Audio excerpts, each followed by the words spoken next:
खूप ऐकायला येतं की मुलींच्या जरी ॲम्बिशन्स वाढले, ते खूप चांगले शिकले सुद्धा, पण मुलीपेक्षा मुलीच्या आईवडिलांच्या अपेक्षा खूप जास्त वाढल्यात मुलाकडनं. ते डेफिनेटली आहेत. कारण की सर्वांना असं वाटतं की माझी मुलगी एवढं कमवतो तर समोरचा माझा जावई पण असा पाहिजे, असं ते स्वाभाविक आहे. आणि पूर्वी कसा होता की ते रोल्स वेर आयडेंटिफाईड आणि मुलगा कमावणार, मुलगी घर बघणार.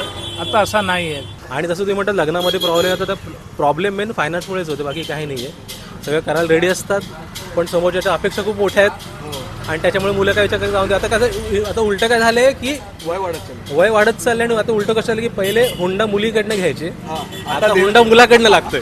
हे बरोबर. ह्या गोष्टी झालेल्या आहेत. जेंडर इक्वॅलिटी आला आहे, मुलींना ते स्वतःचं स्टँड घेऊ शकतात, त्यांच्याकडे अपॉर्च्युनिटीज आहेत, तर म्हणून ते त्यांची डिमांड तशी वाढलेली आहे. बिकॉज आधीच्या काळात मला नाही वाटत जर त्यांची डिमांड वाढली नसती तर काही बदललं असतं. आधीच्या काळात जे होतं ते आज पण चालू आहे. जे गोष्टी